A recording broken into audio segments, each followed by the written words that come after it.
Welcome to this week's episode of the Inside Kingston Podcast, where experienced professionals, entrepreneurs, and community leaders based in Kingston upon Thames are invited on to share their story with us. I'm your host, Amir Rochalina. This week's episode of the Inside Kingston Podcast is brought to you by Holland Harnham Wills, a financial planning and wealth management firm based in Kingston upon Thames. Holland Harnham Wills specialises in retirement planning for senior professionals and successful business owners. Visit hhw-uk.com to start feeling more relaxed and confident about your financial future. Thank you for joining us for another episode of the Inside Kingston Podcast. I'm joined today by Leah Fraser. Leah is a paddleboard instructor and the founder of the Good Life Paddle Co.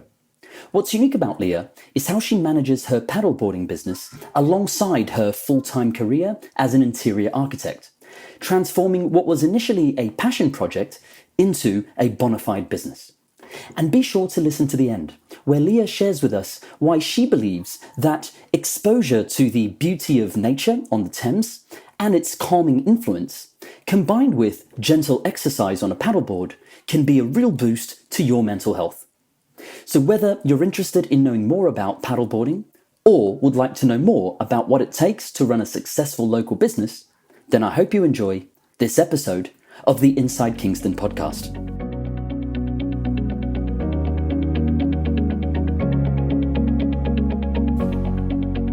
Welcome, Leah Fraser, to the Inside Kingston Podcast.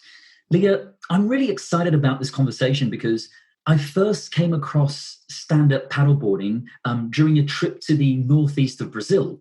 And since then, I've been just fascinated by the culture around the sport or the activity. And it's great to know that folks can learn all about it right here on the Thames. So I'm sure our listeners are going to learn a lot from your expertise in this area. But to kick off this conversation, I'd like to go back in time, if that's okay. So, sure. Leah, where did you grow up? Actually, locally. So I grew up in St Margaret's and then Teddington. Awesome. And we grew up by the river, so our house was always backing onto the river. First, it was just a little river crane in St Margaret's, and then it was the Thames in Teddington. And then when I was looking for somewhere to move out of the family home and into my own, I settled in Surbiton, so just up the river. Awesome. And did you go to university? And if so, what did you study? I went to Nottingham Trent, and I studied interior architecture and design.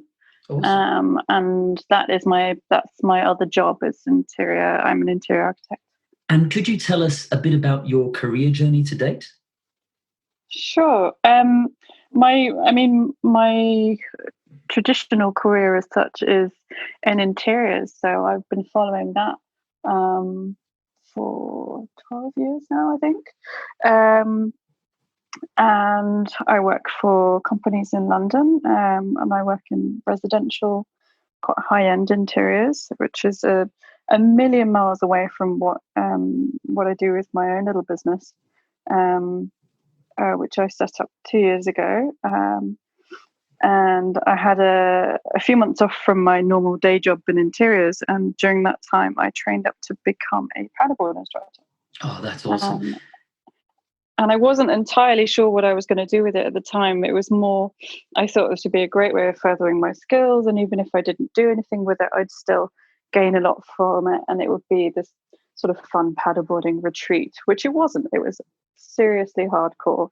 It's like a very tough boot camp for paddleboarders, but you learn an immense amount. And actually afterwards I was like, no, actually I really enjoy teaching, and I was determined to kind of see how it went out in the industry and start teaching. Oh, that's awesome. So Leah, I'm sure our listeners are thinking the same thing here. So when is it that the interior architect sort of stumbled upon paddleboarding? How did that sort of match happen? That is, so water sports are my hobby.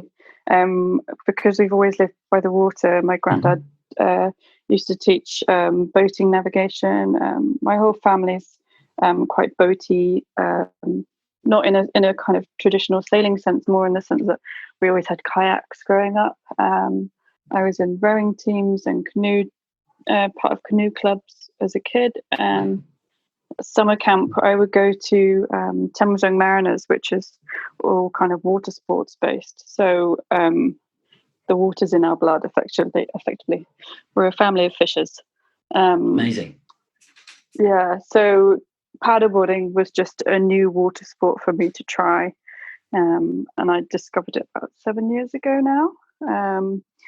And initially, we just had an old windsurfing board in the garden, which we chucked in the river and found a kayaking paddle and how to go on that, and sort of mimicked what we'd seen on videos to try and work out what this thing was, and quite quickly got hooked, and then kind of saved up, and my family helped me buy my first board the next summer. Oh, that's really cool. And there's quite a bit in that culture around paddleboarding that I want to sort of unpack with you during this conversation. But before we do so, could you bring us to the present and tell us a little bit about your paddleboarding business today? Yeah, sure. It's an incredibly simple business, essentially. It's I go out 3 or 4 times a week, or 3 or 4 days a week, teaching small groups. I much prefer teaching kind of 2, 3, maximum 4 people at a time. If you get a one-on-one, it's quite a treat. And taking people out on the Thames and giving them quite often their first introduction to water sports on the river. Quite a lot of people might have tried it once on a holiday, but it wouldn't have been a lesson or anything. They might have just hired a board, or they've only ever tried a bit of kayaking. Or I've had people come who have never even been on a boat before, and that's their first kind of introduction to getting out on the water and seeing that other side of their local area and their local environment. Yeah, Leah, the first time I actually went on the Thames, it was incredible. And I still remember that. So I'm originally from Brazil. I'm not from England, but I remember my wife and I, in fact, she's the one that booked a cruise down the Thames for us to celebrate an anniversary. And I just thought, this is just incredible. It's completely different. And then since then, in our sort of younger days when we backpacked around Europe, or even in trips today with our little ones, we always, whenever we're in cities that have a river, we always try to do a boat trip or something on the river, because you just get a completely different perspective from the surrounding areas. And I'm guessing with paddleboarding, it's even more intimate because you are literally there, aren't you? You are pretty much on top of the surface of the river.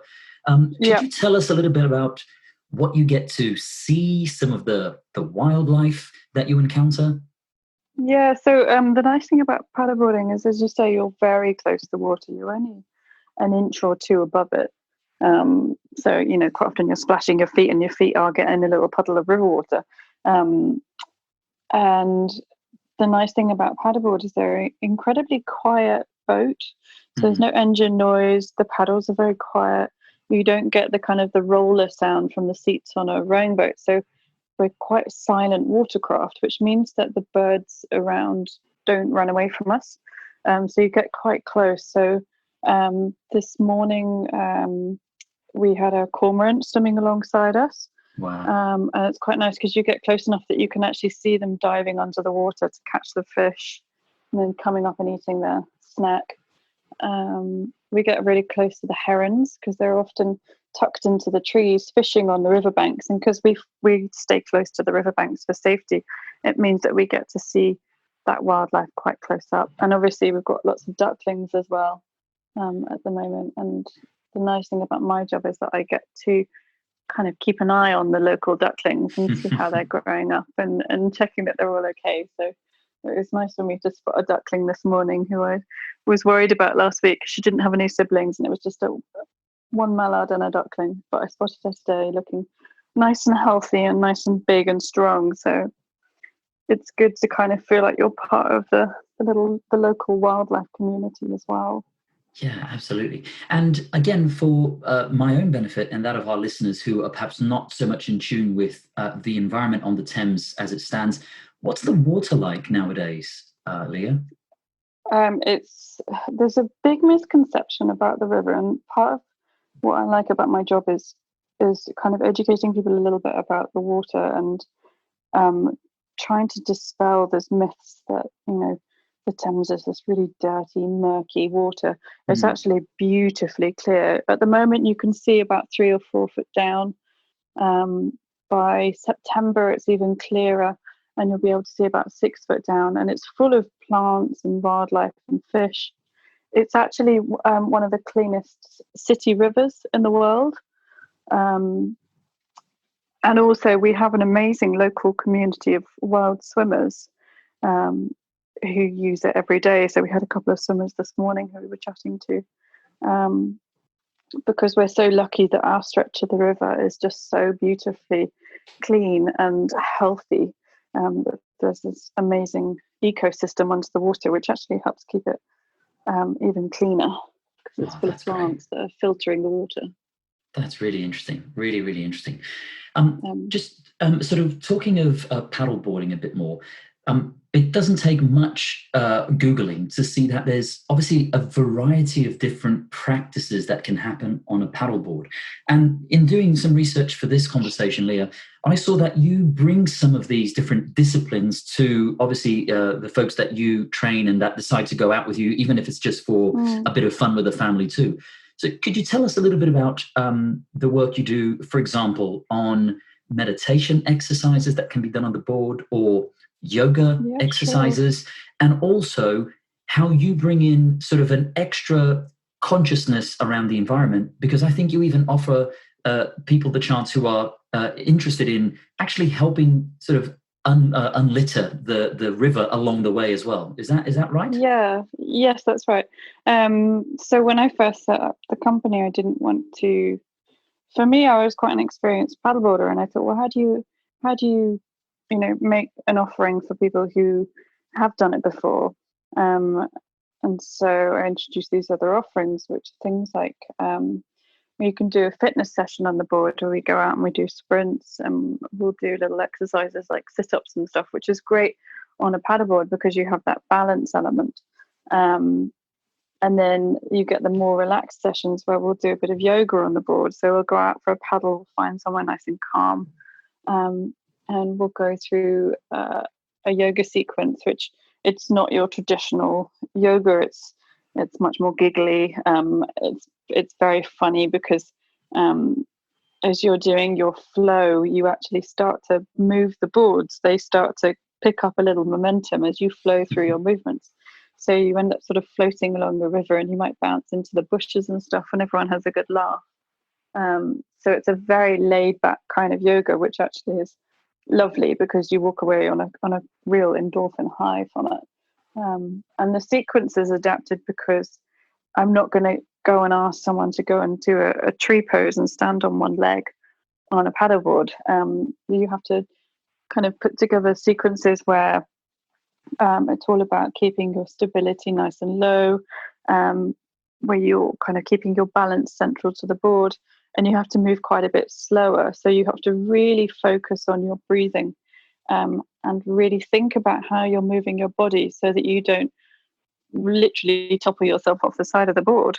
There's an amazing thing about it in that, and it's the same you get with just paddleboarding in general, which I call sort of enforced mindfulness, where you have to concentrate, you have to think about what you're doing in that exact moment. Otherwise it starts to get a bit wobbly and it can get a bit wet. So it's a great way of kind of distracting your mind and dispelling any worries or anything you're anxious about, because you're so focused on what you're doing and your breath and your activity and trying to keep balanced, that actually you can't think about anything else. And the other part of it is that there's a type of meditation called meditation in motion. I really struggle with actual traditional meditation, which I shouldn't say because I am a yoga instructor, but I find it a lot easier if I'm moving. Essentially, traditionally, you would go for a gentle walk in nature, and for paddleboarders, you're doing a gentle paddle in nature, and you're using the nature to focus your mind. into the moment and draw it away from everyday thoughts. And that gentle sort of repetitive motion of the paddle going in and out, and the little ripples of the water underneath can be incredibly soothing, and really kind of lower your heart rate and ease you into that present. Yeah, that's really appealing to me, because I like the idea of creating mindfulness by focusing on one activity. And there's nothing else to nothing else as good, I guess, to focus your attention as having to balance yourself on an inflatable board on the Thames, Yep. whilst trying to also concentrate on your breathing and move yourself forward with a paddle. That sounds really appealing to me. Yeah, it's lovely. And the other thing is, it's so easy to do it. Lots of people inadvertently go into this state of meditation and deep relaxation when they're paddling, and then I get halfway through and they'll be like, I'm actually feeling really relaxed. I haven't worried about anything. I haven't thought about anything in the last 20 minutes. And you're going, well, that's because your brain's completely here. It's right there on the water and it's nowhere else. Mm. That's lovely. Leah, and I know you probably send these instructions to people anyway, but again, just for the benefit of our listeners, when folks go and book a session with you, what is it that they need to bring with them, or do they need a certain level of fitness? Could you just talk to us a little bit about that? Yeah, sure. On the fitness level thing, I would say, obviously, the fitter you are, the easier it will be. But I would also say that actually it's a very accessible sport and anyone can do it. Personally, I'll never kind of push you out of your comfort zone. If you want to sit or kneel for the whole session, I'm very happy with that, because for me, it's about the experience of being out on the water and just having discovery of the river and boating and floating along it. And if you want to push yourself and you're determined to stand, or you want to work on your technique, or maybe you want to work on your speed, then we'll go into that level of detail and I'll get you to where you want to be. But I will always kind of keep you where you're comfortable and where you're relaxed, because the most important thing is that you have a good time. In terms of what to bring to the session, so I'll provide paddleboards and paddles and buoyancy aids and a dry bag for valuables. All you need to bring really is you need to kind of come in appropriate clothing, so things you can move quite easily in. So whether that's sort of swim shorts or gym gear, and a big bottle of water because it's quite thirsty work, and sun cream. And ideally not much else, because you've got to carry whatever you bring on the boards. And Leah, just going back to a point we made earlier, could you tell us a little bit about the sort of cleanups that you guys get to do as well? Yes, so they're quite fun sort of community events. What we do is we'll go out as a big group and litter pick, but on the water. So what's nice is that it's quite often we'll kind of gather some interest, do a bit of marketing, and get a load of local boaters and paddleboarders and kayakers, even people on the riverbank. So you get a nice crowd as such. Obviously not at the moment. We're waiting for coronavirus to subside so we can go back to doing our full river cleanups. But normally you get this lovely little community of people who are all out to have a chat and clear some of the rubbish from the river, because Kingston Riverside is busy with people and restaurants and bars, and it means that there is quite a bit of litter that ends up on the water.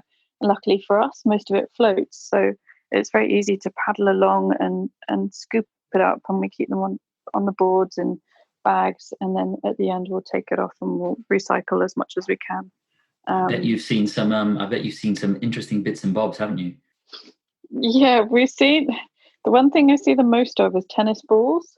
Right. I just think there's a lot of dogs who don't like swimming. They're just getting chucked and then they're staying in there. And we saw a hospital cast boot from someone's broken foot the other summer, actually, which was quite a weird one to find. I was very pleased there wasn't a foot in it. And we fished that out. Oh, that's fantastic. Leah, what are some of the key business lessons that you've learned through your life? One of the things I suppose there's two main lessons.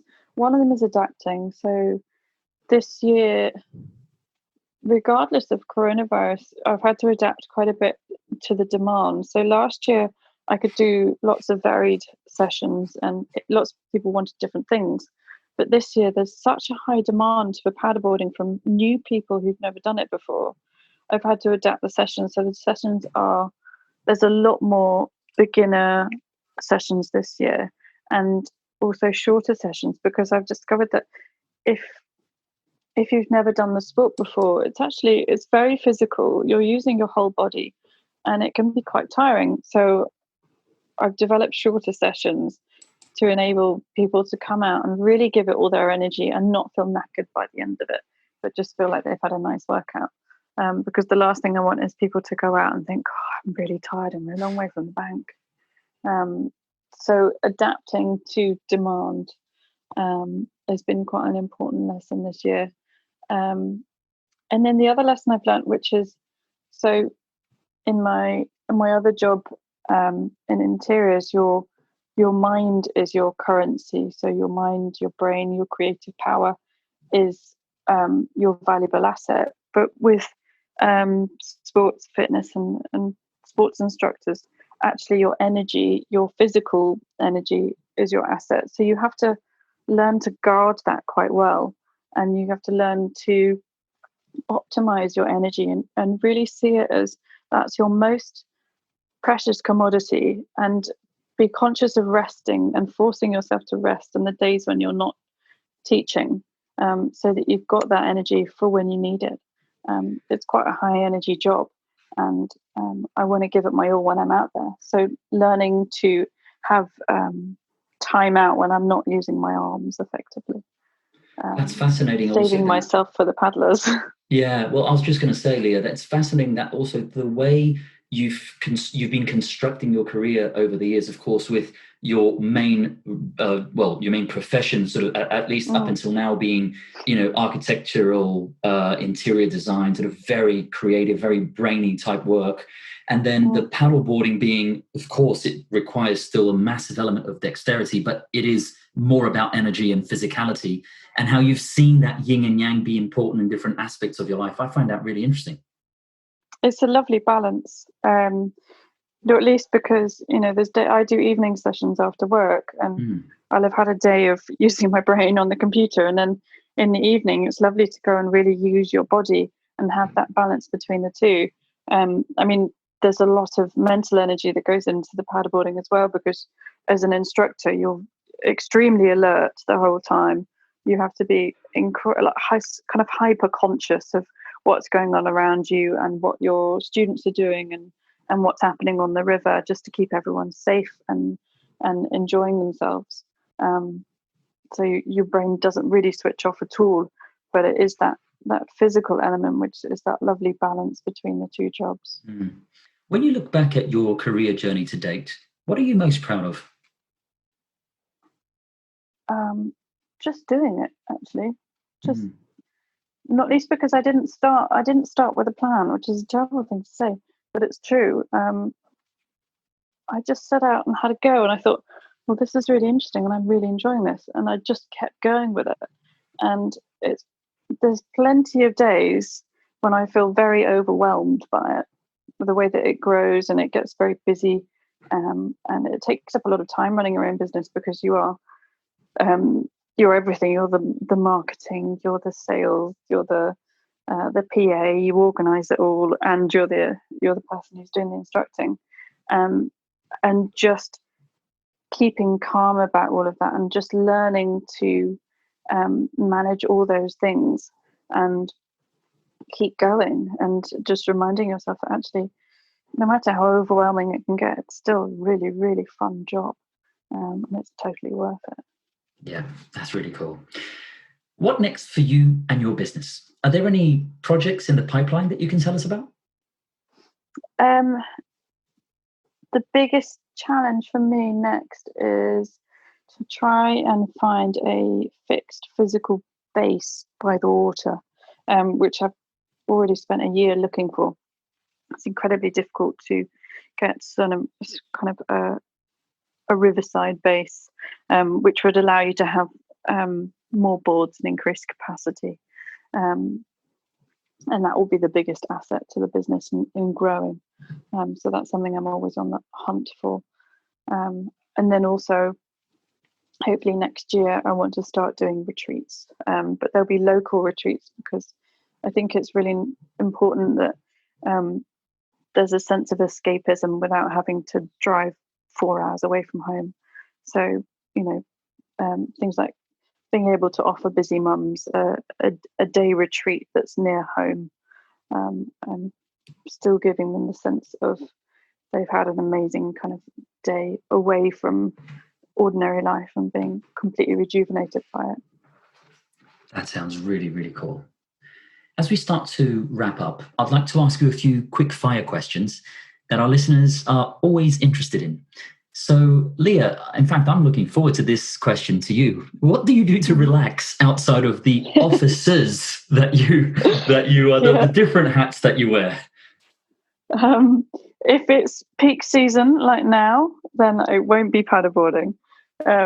If it's out of season in the autumn or the spring or the winter, then I will go out for a paddleboard or a kayak to relax. But at the moment, because there's so much paddleboarding going on, it's normally we actually really like going for walks in the local woods. So we go out to Esher Common and Oxshott and Epsom Common and go for a walk in the woods, and it's just beautiful out there, and it's lovely that we've got all that green space on our doorsteps. Absolutely. Are there any books that you've recently read that you would recommend to our listeners? I'm a big fantasy reader. I'm all about going into a book and completely disappearing from the world. So my books are all quite fantasy based. And the book I just finished actually was brilliant. It's called Cirque, and it was a sort of a fantasy, but set in ancient Greek myths. So it was quite a lot of mythology and myths and legends in it, which was quite nice. And it's a brilliant book, actually.